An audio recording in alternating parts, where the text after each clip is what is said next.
কোন সাহসে আপনারা পণ চাইছেন? জানেন না পণ চাওয়া বেআইনি?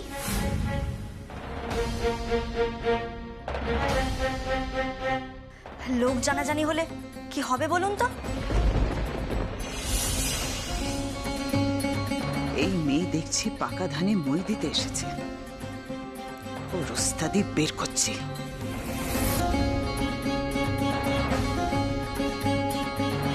আমাকে এভাবে অপমানিত করার মানেটা কি? কি চাইছেন আপনারা?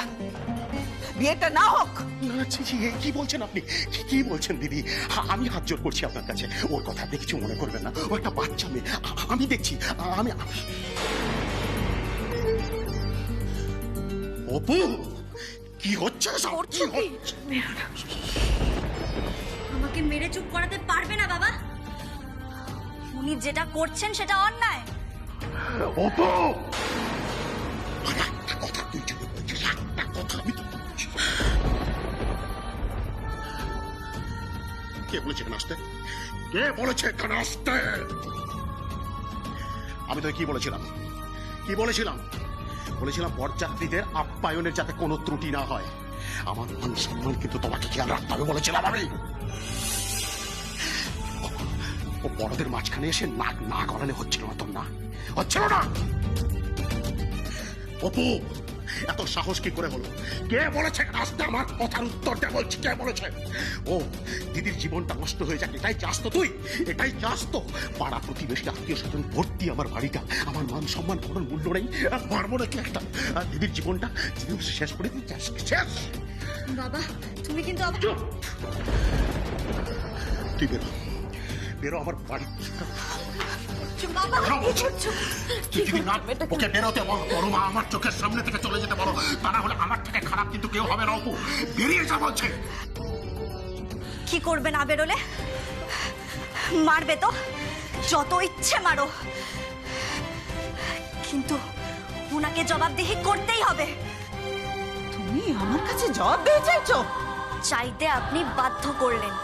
সেই বাস থেকে নেমে এখনো পর্যন্ত ঘুরিয়ে এই গ্রামের মানুষজন সবাইকে অপমান করে চলেছেন। গ্রামের লোকেরা নাকি খারাপ, কিন্তু তাও আপনারা উদ্ধার করার জন্য গরিব ঘরের মেয়েকে বউ করে আনছেন। আপনারা আত্মীয় কুটুম বলে এতক্ষণ আপনাদের কিচ্ছু বলিনি। বাবা মা বলেছিলেন যেন পাত্রপক্ষের কোনো রকম অসম্মান না হয়, তাই এতক্ষণ ধরে কথাগুলো সহ্য করেছি। কিন্তু তাই বলে আমার বাবার অসম্মান হবে সেটা তো মেনে নিতে পারি না।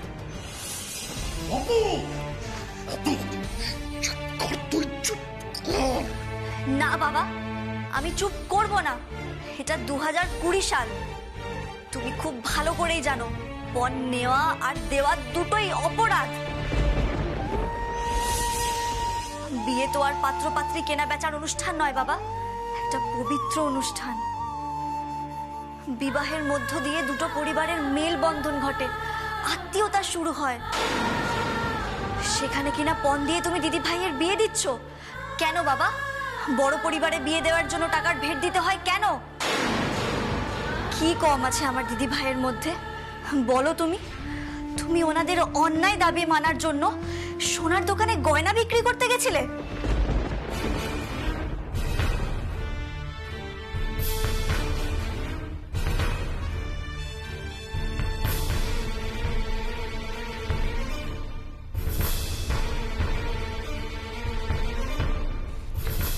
ও, তাহলে তুই সব জানিস?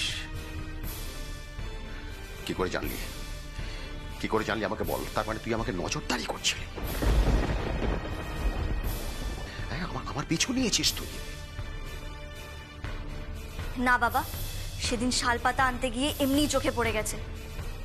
আসলে কি বলতো, তুমি যে কাজটা করছো সেটা তো অন্যায়, আর কোনো অন্যায় তো অপুর চোখ এড়িয়ে যায় না। সেটা তো তুমি খুব ভালো করেই জানো বাবা। অন্যায় দেখলে আমি চোখ বন্ধ করে থাকতে পারি না বাবা। লোকের চোখে আঙুল দিয়ে সত্যি কথাগুলো বলি। সেটা আমার দোষ হলে দোষ, আর গুণ হলে গুণ। আর তা গ্রামের মানুষ, কলেজের বন্ধু বান্ধব, দুনিয়া সবাই জানে। আর আজকে এই ভদ্র মহিলাও জানবেন। আমার কথা না মানলে আমি কিন্তু পুলিশে খবর দেব, তখন সোজা জেলে যেতে হবে। কি বললে তুমি? কেন, আপনি শুনতে পাননি? পণ নেওয়া অপরাধ, তাই পণ নিলে হাজতবাস করতে হয়, বুঝলেন? আচ্ছা, এই পণ নেওয়ার ব্যাপারটা বাড়ির অন্যরা, মানে দিদি ভাইয়ের শাশুড়ি মা বাকিরা জানেন? অপু, তুই চুপ করবি কেন? তুই এসবের মধ্যে ঢুকছিস বলতো? আমি আর তোর বাবা আছি তো, আমরা সামলে নেব। মেয়ের সুখের জন্য অনেক কিছু করতে হয় অপু। তুই যা এখান থেকে, যা বলছি, যা এখান থেকে। আমি এখান থেকে চলে গেলেই এই গয়নাগুলো, টাকা পয়সা সবকিছু এনাকে নিয়ে যেতে দেবে, তাই না? কেন মা, কেন? কেন টাকার বিনিময়ে দিদি ভাইয়ের সুখ কিনছো মা? যারা এত লোভী, তাদের বাড়ি গিয়ে কি দিদি ভাই সত্যি সুখী হবে? আবার যদি দিদি ভাইয়ের সুখের বাহানায় ওনারা টাকা চায়, তখন কি করবে? কাগজে পড়নি তোমরা? এভাবে কত মেয়ের জীবন নষ্ট হয়ে গেছে, তারপরেও এত বড় ভুল কি করে করছো মা? এখানে এসে এত অপমানিত হব জানলে আমি হারগিজ এখানে আসতাম না। আমার দিদির বড় মন বলে একটা গরিব বাড়ির মেয়েকে বউ করে আনতে চেয়েছে। ওই টাকাটাও তো আপনার মেয়ের সুখের জন্য চাওয়া। আমি আপনাকে বারবার বলেছিলাম, মেয়ের ভবিষ্যতের কথা ভেবে যা করার করবেন। কিন্তু আপনার এই দুদিনের পুচকে মেয়েটা, যার নাক টিপলে এখনো কিনা দুধ বেরোয়, সে আইন কানুনের নাম দেখিয়ে আমাকে অপমান করছে। বাস, অনেক হয়েছে, অনেক হয়েছে সুবীর বাবু, আর নয়। এবার আমিও দেখতে চাই এই বিয়েটা কি করে হয়। আমি এক্ষুনি বরকে নিয়ে এখান থেকে চলে যাবো। না, না, না, চাই না, চাই না আপনার এই টাকা, চাই না আপনার গয়না। কি করছেন? চাই না। আমি এক্ষুনি দিদিকে ফোন করে সব জানাবো। এই বিয়েটা কিছুতেই হবে না। এমনটা করবেন না, আমার মেয়েটা লগ্ন ভ্রষ্ট হবে, ওর জীবনটা শেষ হয়ে যাবে। এমনটা করবেন না। আমি বললাম তো আপনাকে, এই বিয়েটা হবে না কিছুতে। আমি হাত জোর করছি, আমি হাত জোর করছি আপনার কাছে। আমার বের হয়ে আমি ক্ষমা চেয়ে নিচ্ছি। আসলে ও কি বলছে ও নিজেই জানে না, নিজেই জানে না। ও একটা বাচ্চা মেয়ে, ওর কথায় কিছু মনে করবেন না। আমি ক্ষমা চেয়ে নিচ্ছি আপনার কাছে। আমি অনেক আশা, অনেক স্বপ্ন নিয়ে আমার সুপুটার বিয়ে ঠিক করেছি দিদি। ওর বিয়েটা ভেঙে গেলে না, ওর জীবনটা নষ্ট হয়ে যাবে। আমি আমি আমি আমি নিজেকে বিয়েটা হতে দিন। আমি অনুরোধ করছি, বিয়েটা হতে দিন। কি করে হবে বিয়েটা, কি করে হবে? আপনার এই মেয়ে তো আমাদের সকলকে কাঠ গড়ায় তুলে দিতে চাইছে। বললাম তো, হবে না, হবে না এই বিয়ে। শুনুন, ওর কি ক্ষমতা আছে আপনাদের কাঠ গড়ায় তোলবার? ও কিচ্ছু করতে পারবে না। আমি তো রাজি হয়েছি। এই যে টাকা পয়সা গয়নাগাটি সবকিছু আমি তো আপনাদের দিতে চেয়েছি, আমি দিতে চেয়েছি। আপনাদের তো কোনো দোষ নেই, আর কিচ্ছু দোষ নেই। কেউ কিচ্ছু করতে পারবে না, কেউ কিচ্ছু করতে।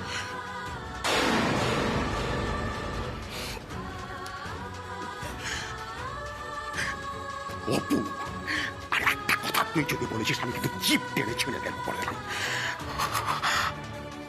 ঘর থেকে বেরিয়ে যা। আমি কোনো কথা শুনবো না। ঘর থেকে বেরিয়ে যা, বেরিয়ে যা, বেরিয়ে যা ঘর থেকে, বেরিয়ে যা ঘর থেকে তুই। দাঁড়াও বাবা, তোমাকেও এই ভুল আমি করতে দেব না। তুমি আজ যদি এই পণের লোভকে আশকারা দাও, তাহলে এই পণের লোভ দিনের পর দিন বাড়তে থাকবে। আজ ওনারা টাকা গয়না এ সমস্ত চেয়েছেন, কাল যখন দিদি ভাইয়ের সুখের নাম করে টিভি, ফ্রিজ, গাড়ি সমস্ত চাইবেন, তখন দিতে পারবে তো?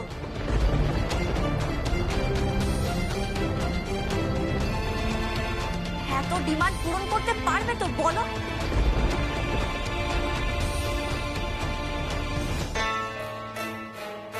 আঙ্কেলকে ডাকতে কোথায় ছুটলো মেয়েটা কে জানে। একদম উধাও হয়ে গেছে দেখছি। বিয়ে বাড়ির মধ্যে বাড়ির বাইরে তো কোথাও যাবে না। কি যে করে না মেয়েটা। আরে দীপু, তুমি এখানে কি করছো? কিছু না মেজদি, বলো। ওদিকে কি কাণ্ড হয়েছে দেখবে চলো। পুরোহিত মশাই কনের বাবাকে ডাকছেন, কিন্তু ওনার কোনো পাত্তাই নেই। আবার এদিকে কনের বাবাকে ডাকতে তার বোন গেছে, তারও ফেরার কোনো নাম নেই। আমার তো মনে হচ্ছে এবারে লগ্নটাই বয়ে যাবে। আচ্ছা ঠিক আছে বৌদি, তুমি যাও, আমি দেখছি আমি।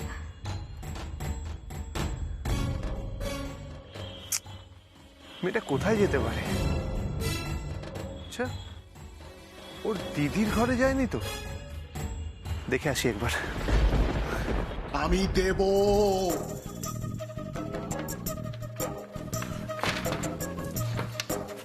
কথা কানে গেছে তোর? শুনতে পেয়েছিস? আমার সুপুর সুখের জন্য আমার যা যা করণীয় আমি করব, ওকে যা যা দেবার আমি দেব। তাতে যত কষ্ট আমাকে সহ্য করতে হয় আমি করতে রাজি আছি। তুই বাধা দেবার কে রে?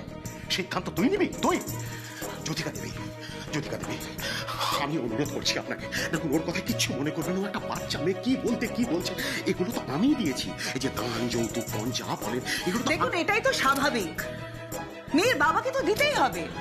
বিয়ের পর জামাই ষষ্ঠী, পুজো পার্বণ এসব দেয়া নেয়া তো লেগেই থাকে। এই তো কদিন আগে মেজ বউয়ের বাপের বাড়ির থেকে পুজোর সময় আমাদের সকলের জন্য তথ্য এসেছিল। এটাই তো নিয়ম। বড় ঘরের বাড়িতে বিয়েও দেবেন, লৌকিকতা মানবেন না, এটা কি হয়? উফ, দেখুন এখনো সময় আছে, বিয়ে তো আটকেই আছে। আপনি ভালো করে ভেবে দেখুন আমাদের সঙ্গে পালা দিয়ে চলতে পারবেন কি না। এই জন্য আমি বারবার করে দিদিকে বলছিলাম, দিদি এত গরিব ঘরের মেয়েকে বউ করে আনিস না, হাজার বায়নাক্কা হয় তাদের। এসব বলবেন না জ্যোতিকা দেবী, আমার কথাটা শুনুন, আমি অনুরোধ করছি, ওর কথায় কিছু মনে করবেন না। আপনি বোঝার চেষ্টা করুন, এই বিয়েটা সম্ভবই না। বাবা, ওনারা যাই বলুন তুমি ওনাদের শর্তে একদম রাজি হয়েও না। আমরা তো সত্যি এত কিছু দিতে পারবো না বাবা। তাছাড়া তুমি চারপাশে দেখছো না, এই সমস্ত দেনা পাওনা থেকেই তো ডোমেস্টিক ভায়োলেন্স শুরু হয়। কত মেয়ে বোনের বলি হচ্ছে। নিজেদের ক্ষমতার বাইরে গিয়ে তুমি কিচ্ছু করতে যেও না বাবা, কিচ্ছু করতে যেও না, এতে কেউ ভালো থাকবে না। শোনো, ক্ষমতা যদি নাই থাকে তাহলে তোমার বাবার এত বড় ঘরে সম্বন্ধ করা উচিতই ছিল না। এগুলো তো আগে ভাবা উচিত ছিল। এখন তো কাকুনিকে কোনো লাভ নেই। শুনো, 50,000 টাকার জন্য আপনি এই বিয়েটা আটকে দিতে চাইছেন? এই 3 লক্ষ টাকা বাবা কিভাবে জোগাড় করেছে জানেন?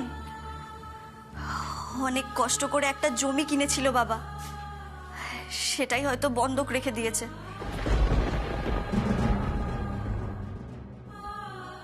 জানি না এই 3 লক্ষ টাকাটা বাবা শোধ করতে পারবে কিনা। কাল হয়তো মাথার ছাদ, ওই জমি সব চলে যাবে, সব।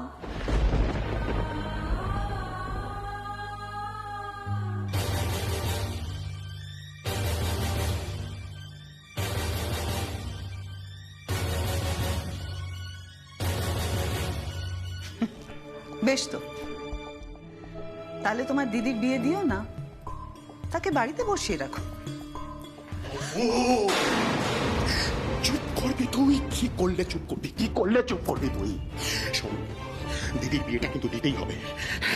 দিদির বিয়েটা দিতেই হবে। তার জন্য আমাকে সবকিছু খুইয়ে যদি গাছপালায় গিয়ে থাকতে হয় আমি তাতেও রাজি, কিন্তু বিয়েটা দিতে হবে। সুপুর বিয়েটা দিতে না পারলে আমাকে গলায় দড়ি দিতে হবে। তুই বাগড়া দিস না, বিয়েটা দিতে হবে, কিন্তু আমাকে দিতে হবে। তাই বলে এত খরচের বোঝা বইবে? নিজেকে এভাবে নিঃস্ব করে দিও না বাবা। ওরে, সংসারে মেয়েদের কোথাও একটা বোঝা হতেই হয়।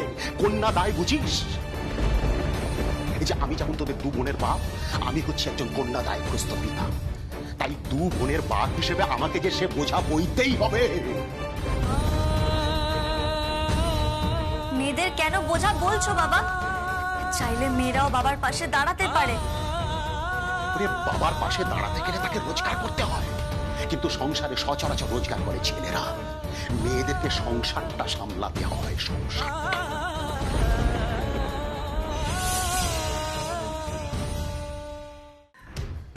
আমি তা মনে করি না বাবা। দাদা ভাইদের মতো তুমি তো আমাদেরও মানুষ করেছো, বলো? আমাকেও তো পড়াশোনা শিখিয়েছো।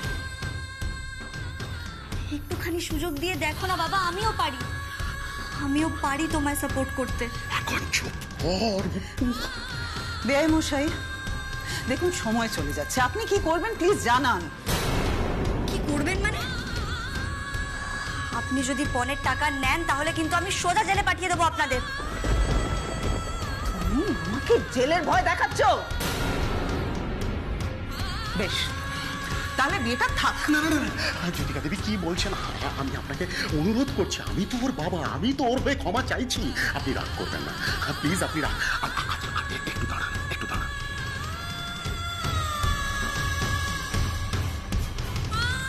অপু, অপু, আমি শেষবারের মতো তোমাকে বলছি, আর কোনো কথা বলবে না তুমি, কোনো কথা না। আমি বাবা বলছি কিন্তু।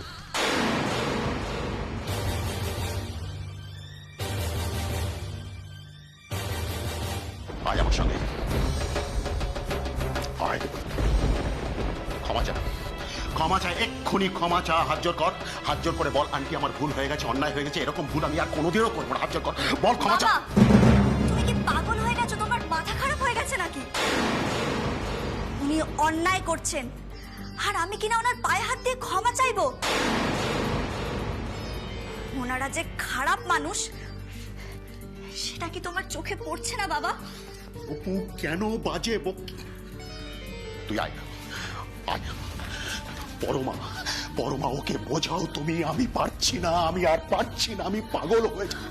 তুই জানিস ওরা কত বড় পরিবার, কত শিক্ষিত, কত ভালো পরিবার ওরা, তুই জানিস। বোঝাও না, তুমি বোঝাও না। কিসের ভালো বাবা, কিসের ভালো? শহুরে কেতা দেখিয়ে সারাক্ষণ ধরে গ্রামের মানুষদের হেয় করে চলেছেন। তার উপর নিজেদের বড়লোক বলে জাহির করে কিনা লুকিয়ে পণের টাকা চাইছেন।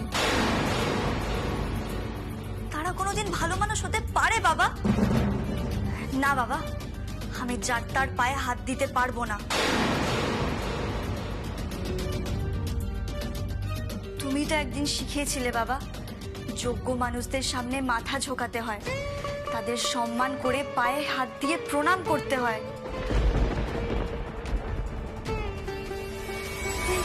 কিন্তু এনাদের তো মুখে এক আর মনে এক। এনারা তো মোটেও ভালো মানুষ নন বাবা।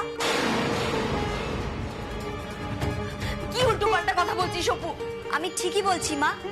আজকের যুগেও যারা মেয়ের বাড়ির কাছ থেকে হাত পেতে টাকা নেয়, পণ নেয়, তারা অসৎ, তারা অন্যায়কারী। তাদের কাছে আমি কোনোদিনও ক্ষমা চাইবো না মা। অপু, আমার কথা শুনবি না তো? তুই শুনবি না তো? দেব না বাবা, তুমি আমাকে মারতে মারতে মেরে ফেললেও আমি এই অন্যায় মেনে নেব না।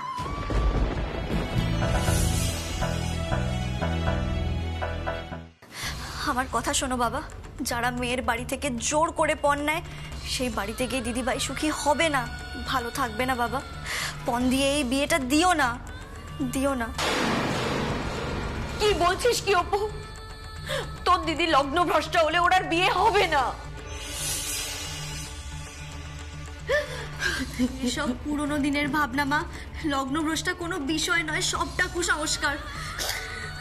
বিয়ের পর জীবনটা নষ্ট হওয়ার থেকে বিয়েটা না হওয়া ভালো মা। বিয়েটা দিও না মা, বিয়েটা ভেঙে দাও। কি বলছিস? তোর তোর হুঁশ আছে? সরে যাও, তুমি সরে যাও, সরে যাও। কি করছো কি তুমি? মেয়েটাকে মারবে নাকি? আমি করছি, আমি করছি না। কে করছে দেখতে পাচ্ছ না? তখন থেকে দাঁড়িয়ে দাঁড়িয়ে দেখতে পাচ্ছ না? ও বিয়েটা ভেঙে দিতে চাইছে পরমা, বিয়েটা ভেঙে দিতে চাইছে। বিয়েটা ভেঙে গেলে আমি কি করবো পরমা? না না, আমাকে বলে দাও আমি কি করবো? আমি তো কারোর কাছে মুখ দেখাতে পারবো না। পারবো মুখ দেখাতে? বাড়ি ভর্তি আত্মীয় স্বজন, লোকজন, পাড়া প্রতিবেশী সবাই। আমার তো আত্মহত্যা করা ছাড়া আর কোনো রাস্তা থাকবে না। আমার কোনো রাস্তা থাকবে না আত্মহত্যা করা ছাড়া। আমি কি করবো তাহলে? পাশের ঘরে গিয়ে গলায় দড়ি দিই, সেটাই আমার শান্তি। বলো না, আমি তো সবার ভালোর জন্য বলছি। কিসের ভালো? তোর এই প্রতিবাদের ফল ভালো হবে ভেবেছিস? কি ভাবিস তুই নিজেকে? কি ভাবিস? সবকিছুতে প্রতিবাদ, প্রতিবাদ, প্রতিবাদ। মেয়ে হয়ে মেয়ের মতো থাকিস না, সারাক্ষণ শুধু ছেলের মতো ছটফট করছিস। হ্যাঁ, সবকিছু তো ওস্তাদি তোর না, সবকিছু না। শোন, বিয়েতে পণ দেয়া, যৌতুক দেয়া, দাম দেয়া, এটা একটা অনেক দিনের রীতি, বহুদিন ধরে চলে আসছে। সেটা কি একদিনে বদলে ফেলবি তুই? বদলানো যায়? বদলটা তো নিজের ঘর থেকে শুরু হওয়া উচিত বাবা। কেউ যদি প্রতিবাদ না করে তাহলে এই অন্যায়কারীরা যে লুকিয়ে চুরিয়ে এই কাজ করতেই থাকবে, আর মেয়েরা পণের বলি হতেই থাকবে। পণ দিয়ে এই বিয়ে দিও না বাবা, দিও না।